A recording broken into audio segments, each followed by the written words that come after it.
Bonjour à tous, bonjour TikTok, ravi de vous retrouver.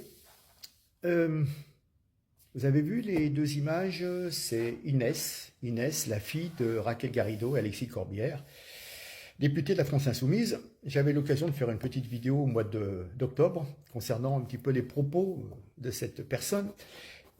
Et bien entendu, c'était partagé, je crois, 77 fois, mais ça a été supprimé par TikTok parce que, bon, et ben, la famille, donc, de ces élus insoumis est dans la tourmente, car Inès, 22 ans, a été interpellée mardi matin par les enquêteurs de la brigade de répression de la délinquance contre la personne, ça s'appelle BRDP, c'est dans la police judiciaire parisienne, pour, écoutez bien, apologie du terrorisme et provocation publique et directe, non suivi des faits de commettre des atteintes volontaires à la vie. Voilà.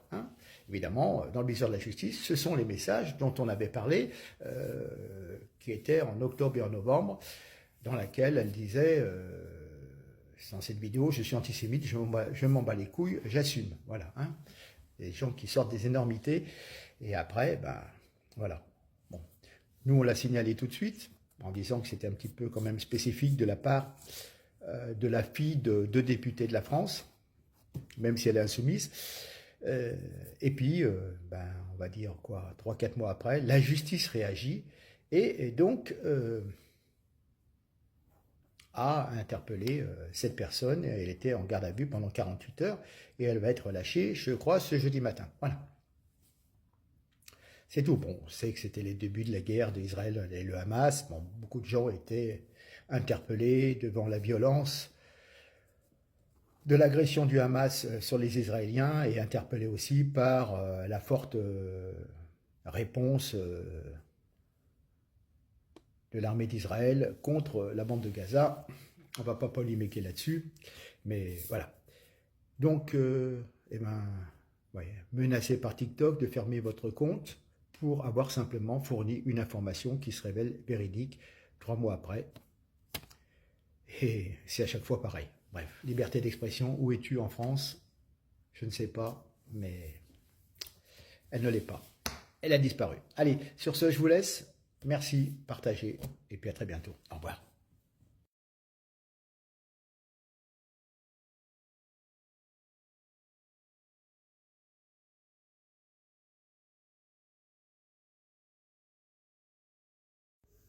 Bonjour TikTok. Je voudrais revenir sur un point suite à la conférence d'Emmanuel Macron sur 8 chaînes de télévision à la fois, pendant plus de 2 heures, que je n'ai pas regardé bien entendu, mais pour montrer qu'il ne s'intéresse pas du tout à la justice et à la sécurité des concitoyens.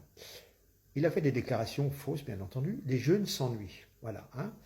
C'est l'analyse des émeutes. C'était des jeunes qui n'ont pas la chance d'avoir des familles qui les emmènent à la mer ou à la montagne et qui n'ont pas accès à la culture et au sport. Donc, ils s'ennuyaient et c'est pour ça qu'on met le feu à la mairie, qu'on met le feu à des écoles et qu'on met le feu à la médiathèque. Donc, la culture, ils l'ont dans tous les quartiers. Des médiathèques, des bibliothèques ont été installées. Il suffit d'y aller et d'aller louer, emprunter ou sur place, lire ou visualiser, voir des vidéos. Voilà. Donc, c'est une déclaration vraiment grave car on ne peut pas faire plus d'irresponsabilité. C'est le summum de la culture de l'excuse. C'est grave parce que toutes les familles qui ne roulent pas sur l'or, tous les gens qui sont pauvres ne commettent pas ce genre d'acte d'aller dévaliser des magasins, etc., sous prétexte qu'on s'ennuie. Voilà. D'ailleurs, c'est trop facile. Le fait d'être responsable, la responsabilisation, c'est quelque chose de fondamental dans le développement d'un être humain. À un moment, à partir d'un certain âge, on devient adulte et on est responsable de ses actes.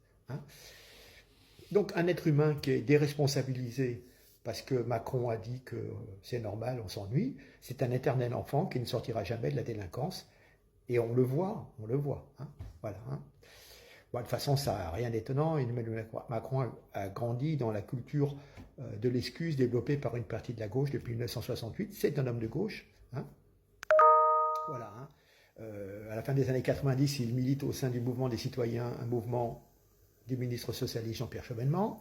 Dans les années qui suivent, il est à la Fondation Jean Jaurès, qui est un think tank quasiment officiel du Parti socialiste.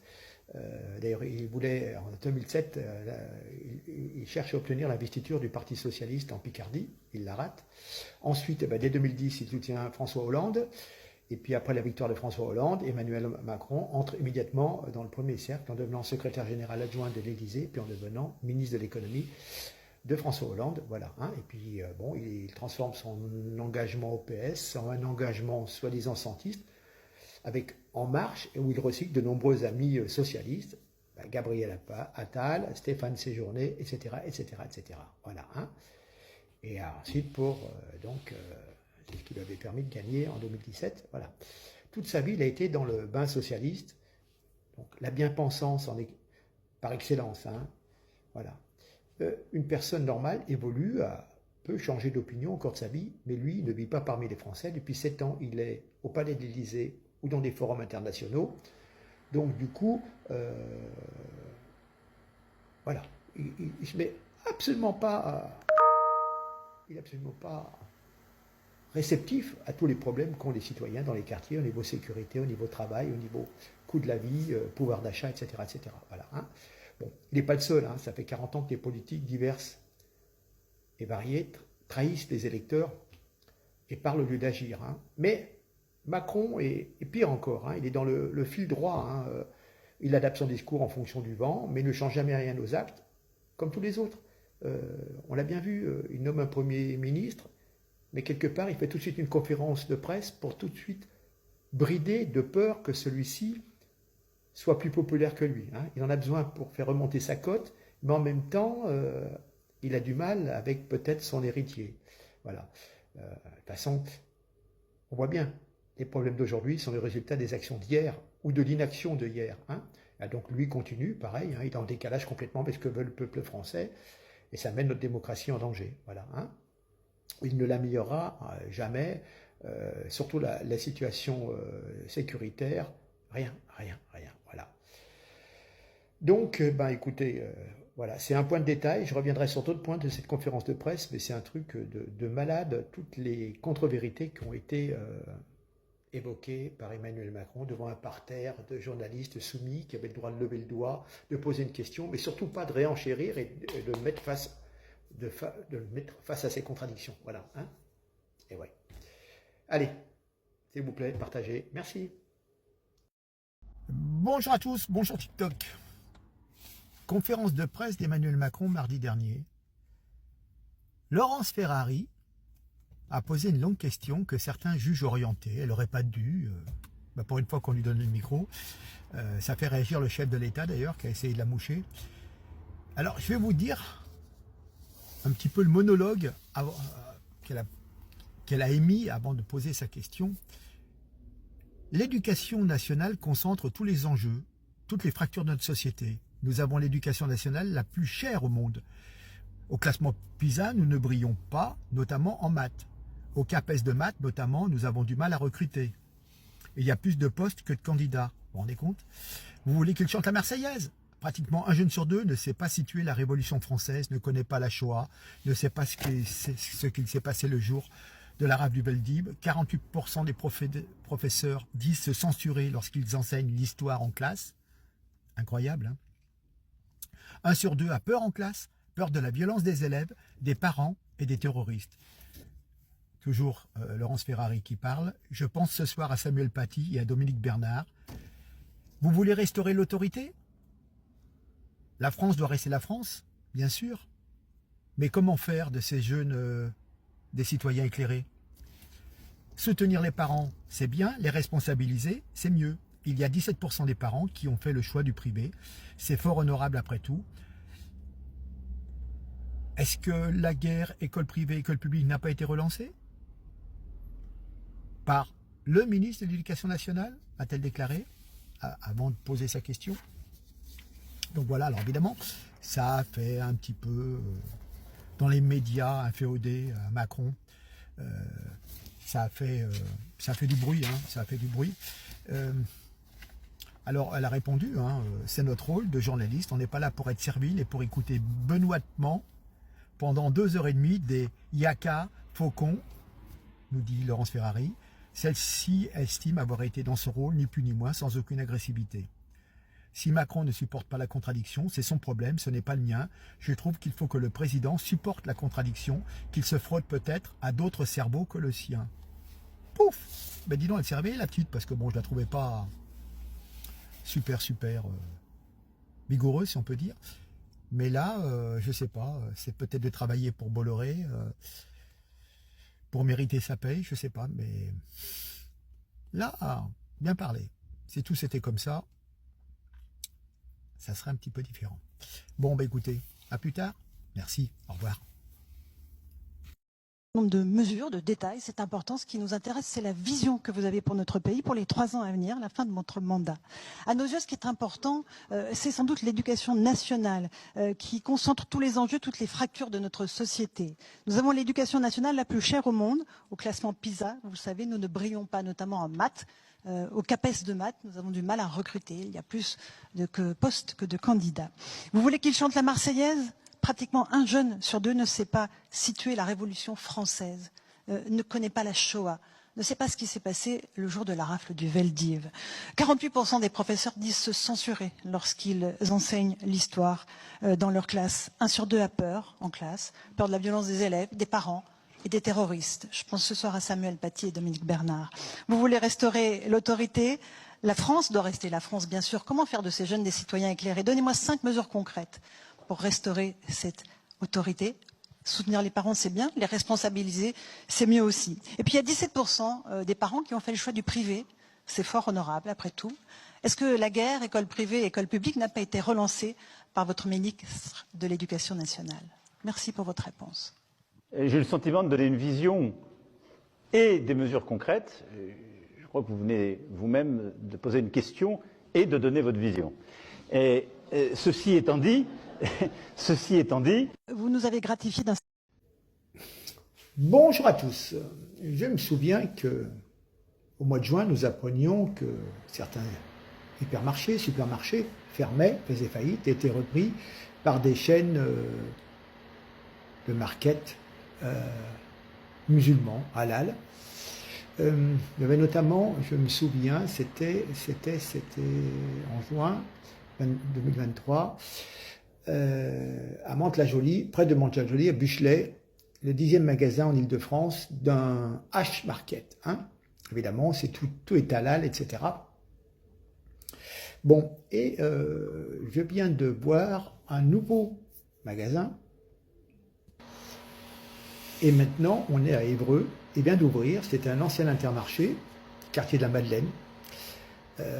Il a fermé, et 8 semaines plus tard, réouverture sur une enseigne Triangle, le plus grand hypermarché ethnique de France. Voilà, hein, donc vous verrez, c'est une super cohue. Comment dire, il y a une boucherie halal, ça compte 11 magasins en France, dont plus de la moitié sont implantés dans la région parisienne. 20 000 références.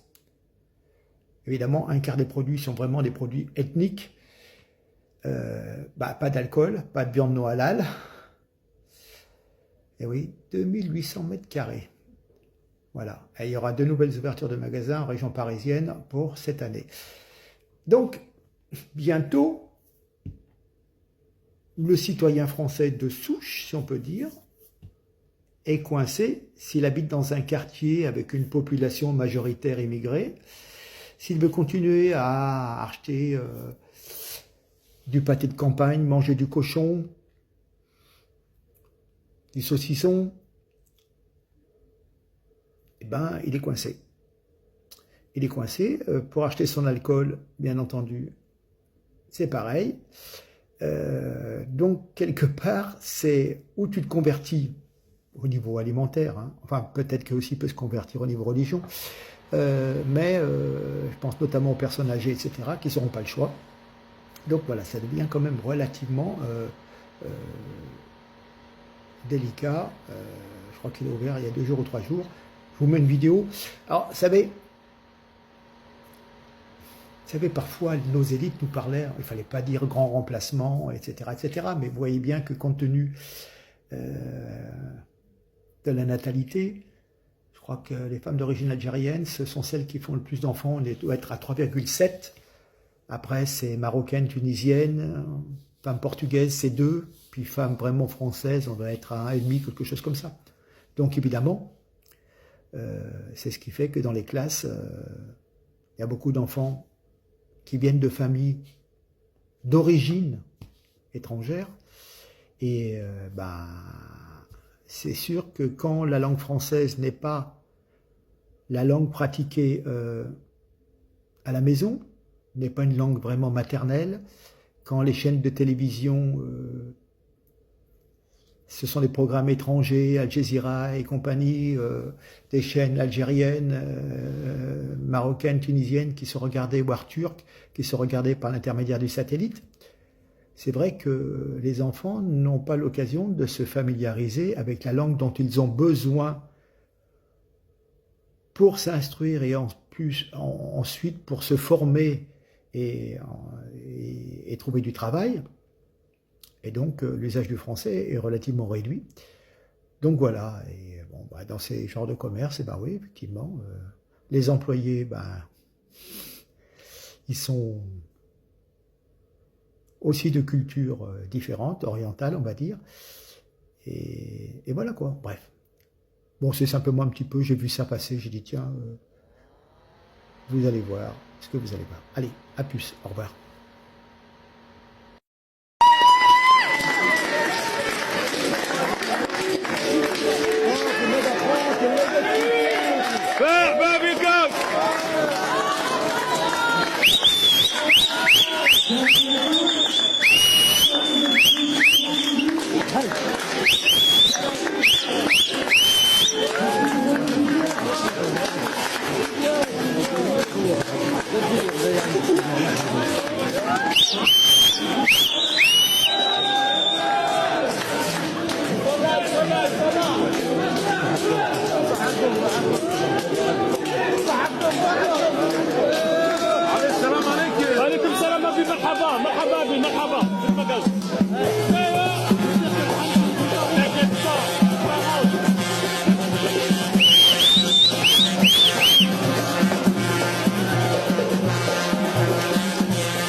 Ramène-les tout de suite, s'il te plaît.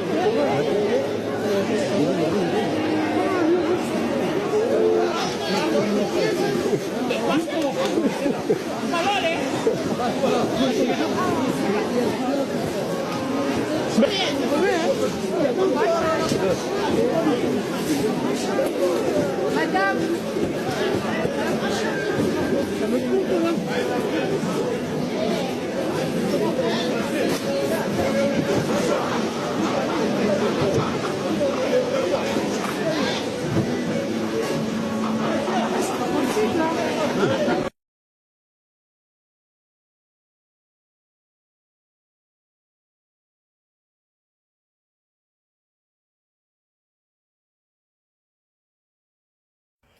Bonjour à tous, bonjour TikTok. Je vous ai mis la photo de Alexandra Sonac, avec son mari. Elle était éleveuse de vaches limousines et productrice de maïs dans la commune de Saint-Félix de Tournegat, 140 habitants, près de Pamiers dans l'Ariège.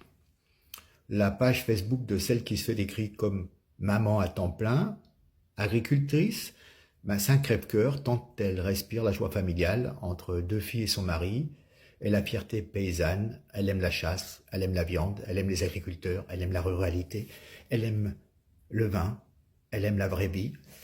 Et je t'aime, disait-elle joyeusement en juin Et dans ces publications, Facebook, on devine tout un mode de vie fait de fêtes de village et de solidarité, de voisinage, une entraide indispensable, parce que tout n'est pas évidemment rose, bien entendu.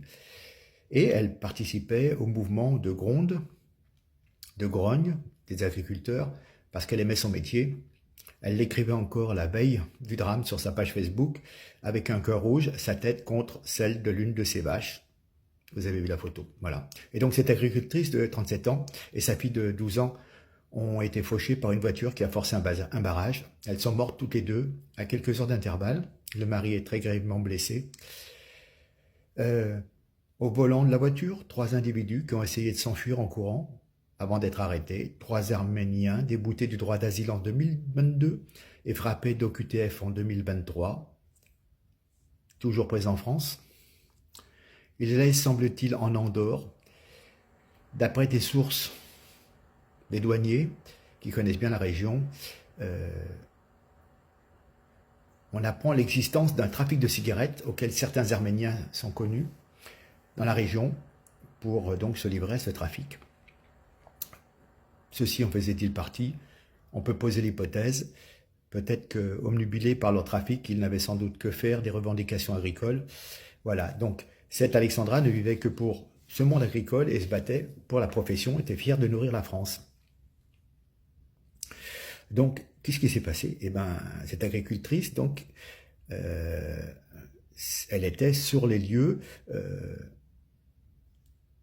Il y avait un barrage avec des bottes de paille et la voiture en pleine nuit, donc il roulait dans la nuit pour éviter les contrôles, bien entendu. Le véhicule a percuté en pleine nuit et sans éclairage public à proximité un mur de bottes de paille érigé sur toute la hauteur jusqu'au pont et recouvert d'une grande bâche noire. Et donc, derrière ce mur de paille était installé une espèce de barnum, de tente, où les manifestants se restauraient. Et donc, le véhicule est passé à travers et donc a fauché 3 personnes. Et il a fini sa course contre la remorque d'un tracteur. Voilà. Je répète, tous 3 de nationalité arménienne qu'ils arrivaient de Toulouse. Ils arrivaient de Toulouse et se dirigeaient vers l'Andorre. Peut-être pour faire du trafic. Voilà. Il reste encore une petite fille de 10 ans qui se retrouve sans sa maman, qui se retrouve sans sa grande sœur et avec un papa pour l'instant diminué ou qui peut peut-être mourir. Voilà. Donc, j'ai envie de dire, les problèmes agricoles, et puis du coup, on se retrouve aussi avec des problèmes liés à l'immigration incontrôlée, qui fait qu'on a des gens qui traversent la France, la réglementation, le code de la route, bien entendu, c'est le cadet de leurs soucis.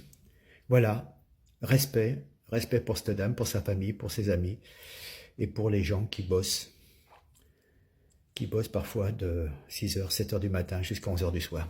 Allez, pour gagner. Respect, salutations, merci.